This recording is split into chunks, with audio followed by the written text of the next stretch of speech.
FM, Talk Politique, la une politique. Vous êtes nombreux également à nous regarder sur la page Facebook de Film Guinée. N'hésitez pas à commenter nos sujets en direct. Ici, nous allons les relayer jusqu'aux portes de 17h. Avec moi dans ce studio, Alpha Mamadou Diallo. Bonsoir et bienvenue. Bonsoir Mustapha, bonsoir à tous. Et Touré, si tu peux régler cette histoire d'écho parce que ça, il y a une révélations. Merci beaucoup. Kern Suleiman Diallo, bonsoir et bienvenue. Bonsoir à tous. Vous nous avez manqué lundi. Finalement, vous êtes là jeudi. Bienvenue. Alpha Mamadou Yaya, temps pour moi. Baldé, le tout nouveau chroniqueur de Talk Politique. Bonsoir et bienvenue. Bonsoir Mustapha, bonsoir à tous. Alors, Alpha, hier, le Premier ministre Bernard Gomou a rencontré 2 des 3 facilitatrices. Et ce matin, parmi les 2 rencontrés, Dr Makale était l'invité de Mirador. Elle a réaffirmé son engagement. Elle dit suspendre justement toute activité politique. Mais bien avant de parler du cadre de dialogue avec notre invité, on va s'intéresser à ce séjour de Dansa Kourouma et de ses secrétaires du côté de Bamako. Oui, c'est vrai, on l'a appris. Il y a même une communication du CNT à travers sa cellule de com pour annoncer justement ce déplacement de Dr Dansa Kourouma. Voilà, ça s'inscrit toujours dans cette dynamique enclenchée depuis quelque temps maintenant de rapprochement entre les juntes guinéennes et maliennes qui quand même partagent un certain nombre de choses en commun. Voilà, ces 2 juntes arrivées au pouvoir par effraction et qui ont été d'une façon... Oui, et qui d'une façon ou d'une autre ont été victimes de sanctions de la CEDEAO. Donc voilà, et ces 2 juntes donc sont décidées à se donner la main, à évoluer la main dans la main, à se soutenir dans cette situation pour justement pouvoir tirer un peu leur épingle du jeu dans une conjoncture où pratiquement ils ne s'en sortent pas autant qu'on le souhaitait. Oui. Donc voilà, et il y a eu d'autres actions dans le même cadre.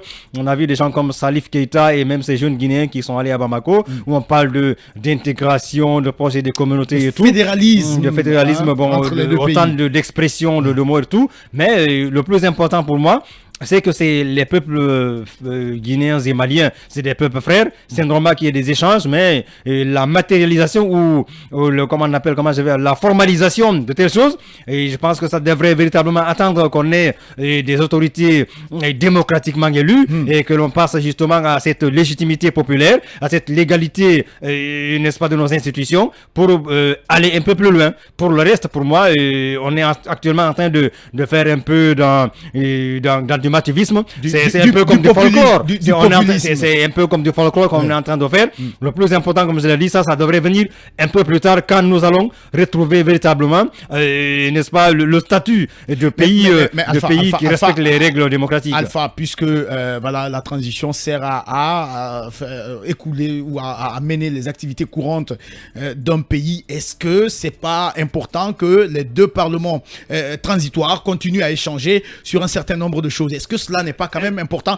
Il ne faut pas toujours voir les actions menées comme du populisme. Je ne dénonce pas trop, mais ce que je veux dire, c'est que qu'est-ce que le CNT Guinée, le CNT Mali peuvent vraiment signer d'intéressant, de capital, ou vraiment de concret, ou qui peut véritablement avoir un impact positif sur les conditions de vie des Guinéens et des Maliens. C'est la question. Voilà pourquoi moi je pense que voilà, on est en train de faire en quelque sorte une sorte de une tempête dans un verre d'eau et ça ne peut pas apporter grand-chose au peuple guinéen et malien. Comme je l'ai dit, il faut aller à l'essentiel, aller au fondamental, le retour à l'ordre constitutionnel. Après, les gouvernements démocratiquement élus du Mali et de la Guinée sauront sur quel pied danser. Alors, Kern Suleiman, est-ce que justement il faut voir ce séjour de Dansa Kourouma et de ses collègues du côté de Mali comme une sorte de boutoir des sanctions de la CEDEAO ou une manière de renforcer les liens entre ces 2 pays pour permettre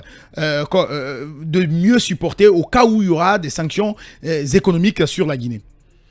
Écoutez, ça peut être un peu de tout ce que vous êtes en train de dire là. Ça peut même aller, jusqu'à des sortes de parades. Ça peut être une sorte de lot de consolation pour ces deux pays qui sont aujourd'hui au banc de la communauté internationale via la CEDEAO et les sanctions qui viennent d'être prises. Mais cela dit, je crois que quand vous parliez de la transition pendant laquelle on devrait gérer les affaires courantes, justement ce qui est en train de se passer, en tout cas les déclarations qui sont faites ne vont pas dans ce sens. On parle de refondation, on parle carrément de remise à plat de systèmes ou des systèmes de fonctionnement. Là, justement... Mais il faut dire quand même que les deux CNT sont dans la même lancée ou sur la même lancée que les discours tenus par les deux présidents. Oui, justement, mais en même temps, il ne faut pas oublier le contexte dans lequel tous ces deux parlements transitoires se trouvent. C'est-à-dire aujourd'hui, si ce n'est l'un face à l'autre, pratiquement ils sont carrément mis de côté au niveau de la communauté internationale, sans oublier les difficultés qu'ils rencontrent tous les deux, particulièrement, je parle là de leur pays, particulièrement le Mali, qui, vous le savez, émaille à partir avec un problème endémique de sécurité. Du coup, bien sûr, étant aussi un pays continental, vous savez, avec la fermeture la fermeture des frontières, si ce n'est l'ouverture que la Guinée leur offre via le port de Conakry. Bon, en même temps, ce qui est une sorte de pièce, de monnaie de la pièce rendue au Mali, parce que vous savez que quand la Guinée aussi faisait face aux maladies telles que Ebola ici, le Mali était le seul pays à garder ses frontières ouvertes. Ça, c'est dans l'ordre normal des choses jusque-là. Mais quant à l'idée de remettre à plat le système de fonctionnement, aller jusqu'à parler de fédéralisme entre les pays, ça, mon Dieu, je veux bien que les gens aient des ambitions, mais il faut avoir... C'est une utopie, vous croyez? C'est même un crime d'y penser dans ces conditions-là. En quoi? Non, attendez. En quoi rêver? Quoi rêver est un crime? On ne fait pas que rêver. Oui. On va dans le sens de chercher à matérialiser quelque chose dont on n'a pas la légitimité de le faire. Alpha l'a dit, je le réitère, ils n'en ont pas la légitimité. Quoi qu'ils fassent, quoi qu'ils disent, ils ont pris des armes un beau jour des deux côtés pour venir déloger des présidents. Mais pour le cas du Mali, il faut quand même rappeler que c'est après plusieurs grognes du peuple, ou des structures avec de fortes majorités. C'est pas prévu que suite à des grognes que l'armée vienne prendre le pouvoir. Sinon ici, il y a eu beaucoup de grognes, mais l'armée n'a pas pris le pouvoir suite à cela. L'armée a plutôt accompagné, y compris ceux qui sont venus déloger Alpha Condé. Ils ont accompagné Alpha Condé pour le tripatouillage de la Constitution de 2010 et lui permettant donc de s'adjuger un troisième mandat qu'il n'aurait jamais dû avoir. Donc c'est plus de l'imposture. Cette histoire de fédéralisme, ça ne peut tenir que dans la petite tête de ceux-là qui sont en train de vendre des illusions à ceux-là qui ne savent pas exactement comment les choses fonctionnent, pour savoir que ça ne pourrait jamais aboutir. Parce que s'il y avait un moyen de faire un sondage, vous verrez aujourd'hui que il n'y a pas plus de Guinéens que les membres du CNRD et ceux qui tournent autour d'eux pour aller dans le sens de cette histoire. Ça ne tient absolument pas. Bien. Alors, Alpha, il y a autant pour moi. Est-ce qu'aujourd'hui, il faut quand même espérer qu'il y ait un truc positif, contrairement à ce que Kian Suleiman et Alpha Mamadou sont en train de dire? Est-ce que ce séjour dans sa Nkourma du CNT de Guinée peut apporter quelque chose de mieux, une touche particulière aux deux transitions? Je voudrais bien espérer, mais au rythme où vont les choses, je pense que si vous examinez les éléments de langage de part et d'autre, en Guinée comme au Mali, on parle beaucoup de refondation, on parle d'indépendance, de fédération. Alors, ça sera assez compliqué. Mais ce qui est important quand même, je pense que c'est toujours bien de communiquer, d'échanger. Et des pays qui sont quand même voisins, c'est tout à fait normal. Dans la diplomatie, il y a ce qu'on appelle la politique du bon voisinage. Donc il est important que la Guinée puisse avoir de très bons rapports avec le Mali. Et vous le savez, si vous permettez... Mais on a l'impression que le Mali est le seul pays qui garde ses bras ouverts à la Guinée pour maintenir... Parce que avec la Côte d'Ivoire, on voit que les deux se regardent en chien de faïence. Oui, la Côte d'Ivoire, le Sénégal, peut-être même les pays anglophones. Le président de la Sierra Leone est venu dès les premières heures du coup d'État. Mais est-ce que justement il faut se pencher vers ce pays qui est le seul pratiquement à ouvrir ses mains pour accueillir la Guinée? Le Mali a intérêt à garder ses frontières ouvertes vers la Guinée parce que tout simplement nous savons que d'un point de vue géostratégique, le Mali n'a pas donc un élément important qu'est le port, un port maritime. Donc il est important donc de ce point de vue-là que le Mali puisse avoir de très bons rapports avec Conakry et ça ne date pas d'aujourd'hui et ça va continuer comme ça. Donc à chaque fois qu'il y a des conflits, des difficultés de part et d'autre, donc la Guinée devient en tout cas ce lieu de refuge, ce partenaire assez stratégique pour le pays. Est-ce que nous allons faire, Yaya, on va marquer la pause pour nos réclames et les infos. Derrière, on va continuer à évoquer ce sujet pendant 5 minutes encore avant de donner la parole à Diabati Doré. En attendant, Mamadou Yaya, on était en train d'évoquer justement les impacts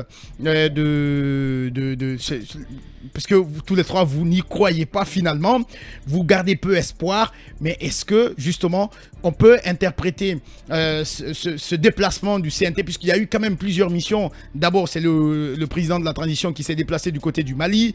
Ensuite, il y a le premier ministre malien qui a séjourné en Guinée. Est-ce que ces visites de part et d'autre peuvent être interprétées aujourd'hui comme une manière, comme une préparation à affronter les sanctions prévues par la CEDEAO? Bon, peut-être c'est possible, mais ce que je voudrais souligner, c'est que nous sommes là, dans ce cas de figure, dans ce qui est convenu d'appeler la diplomatie parlementaire.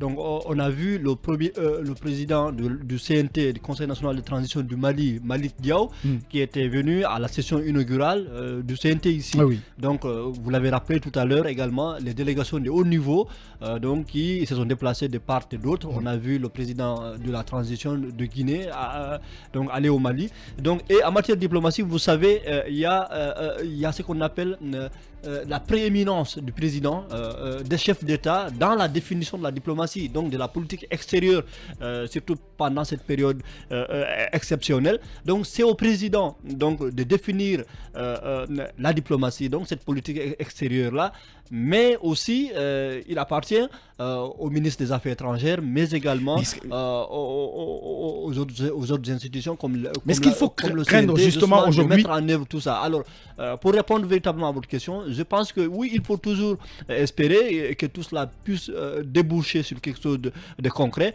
mais pour un peu m'inscrire dans la logique de mes prédécesseurs, je pense qu'on ne peut pas s'attendre à quelque chose de grand parce que les deux institutions ne sont pas légitimes. Donc les deux régimes militaires, en l'occurrence les militaires qui sont au Mali et ceux de la Guinée ne sont pas élus. Donc ça serait très difficile de prendre des actes forts qui pourraient véritablement être assez durables parce que nous savons lorsqu'il y aura des élections, des régimes élus légitimes pourront donc remettre tout ça en cause. Tous les deux, Alpha et Kieran Souleymane, est-ce qu'il faut aujourd'hui s'attendre à ce qu'il y ait plus de renforcement de liens entre ces trois pays qui sont en transition? Kieran d'abord, ensuite en 1 minute chacun. Ben écoutez, les intentions peuvent être cela, mais comment cela peut se matérialiser, c'est plutôt la grande question. Sinon, les déclarations de bonnes intentions sont là, et puis la solidarité de... Vous n'y voyez pas, vous ne voyez pas ces trois pays réussir à... Non, c'est que ça apporte peut-être entre la Guinée et le Mali... pour ce qui est de l'ouverture des frontières, vers la mer pour le Mali, à la limite, on peut, et peut-être en termes de niveau aussi, parce que à ce niveau, il faut le dire, en termes de niveau, les autorités de la transition malienne en tout cas ceux-là que j'écoute ont un meilleur niveau intellectuellement parlant que ceux d'ici. Peut-être ils pourraient inspirer. Souleymane. Non, c'est clair. Bien. Mais quand vous écoutez certains responsables ici, c'est à peine s'ils vous parlent français. Vous pensez qu'ils parlent Diakanké, Soussou, et s'ils écrivent, là, c'est autre chose. Ça, quand même, on voilà, l'a rappelé. On l'a rappelé. On a traité beaucoup quand même beaucoup de membres du gouvernement d'être amateurs ou d'être stagiaires dans la gestion publique en Guinée. Donc, ça, on l'a rappelé dans cette émission. À la limite, si ici, on était dans des dispositions de s'inscrire dans une logique d'humilité, ne pas prétendre tout savoir, tout pouvoir, à la limite, on pourrait s'inspirer de ces gens-là, de ce point de vue. Parce que, quoi qu'on dise, quand même, le niveau intellectuel, à un moment donné, ça peut faire la différence. Moi, je suis sûr qu'à un moment donné... Est-ce que le niveau intellectuel seul suffit? Parce que c'est la question. Non. Cette question reste quand même posée. Non, j'ai pas dit que c'est seul, mais ça peut être une valeur ajoutée qui puisse faire la différence à un moment donné. Parce que, figurez-vous que cette attitude-là, à un moment donné, ça ne pourra pas tenir. Le fait de se mettre à dos toute la communauté internationale, vous avez vu, déjà les robinets sur le plan financier, ça commence à se verrouiller. Voilà. Donc à partir à un certain moment, moi je suis sûr que les autorités maliennes sauront, disons, marquer un break et étudier la configuration des choses et s'ouvrir des brèches pour pouvoir vraiment se sortir d'affaires. Et c'est là que je pense que ici on devrait faire attention à quand même s'aménager aussi sa porte de sortie, parce que on a beau tourner en rond, on finira à un moment donné, par négocier. On sera dans la nécessité, je dis bien la nécessité, de se sortir de cette léthargie. Et c'est ce qui nous amène directement dans un bâton rompu.